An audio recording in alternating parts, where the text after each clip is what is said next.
नसवाड़ी में booth number 260 खाते मन की बात टिफिन के साथ कार्यक्रमની ભવ્ય ઉજવણી।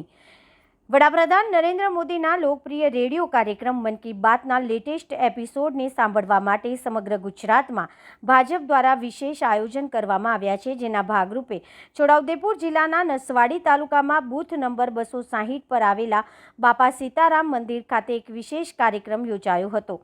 આ કાર્યક્રમ માત્ર રેડિયો સાંભળવા પૂરતો મર્યાદિત ન રહેતા તેને મન કી બાત ટિફિન કે સાથ અભિયાન હેઠળ સામાજિક સમરસતાના પર્વ તરીકે ઉજવવામાં આવ્યો હતો। ઉપસ્થિત તમામ કાર્યકરો અને હોદ્દેદારોએ પોતપોતાના ઘરેથી ટિફિન લઈને આવ્યા હતા અને વડાપ્રધાનના પ્રેરણાદાયી સંબોધન બાદ સૌએ સાથે મળીને ભોજન લીધું હતું।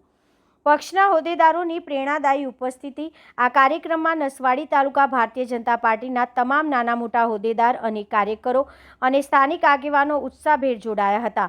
કાર્યક્રમ દરમિયાન નીચે મુજબની મુખ્ય બાબતો જોવા મળી હતી। સંગઠન શક્તિ, તાલુકા ભાજપના સંગઠનને મજબૂત કરવા અને કાર્યકરો વચ્ચે સંકલન વધારવા પર ભાર મૂકવામાં આવ્યો હતો।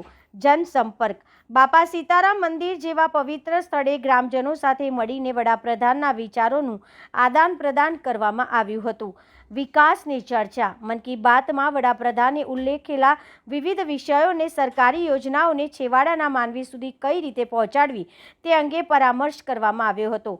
બાપા સીતારામ મંદિરના પ્રાંગણમાં આયોજિત આ કાર્યક્રમથી કાર્યકરોમાં નવી ઉર્જાનો સંચાર થયો છે। હોદ્દેદારોએ જણાવ્યું હતું કે આવા કાર્યક્રમોમાંથી પક્ષમાં પારિવારિક ભાવના કેળવાય છે અને લોકો સાથે સીધો સંવાદ સ્થાપિત કરવામાં સરળતા રહે છે। Reporter Rakesh Tadvi, RS news, Naswadi, Chhota Udepur. આજરોજ નસવાડી મંડળ ખાતે બાપા સીતારામના પટાંગણમાં માન્ય મોદી સાહેબની મન કી બાત ટિફિન કે સાથ આજની આ બેઠક હતી।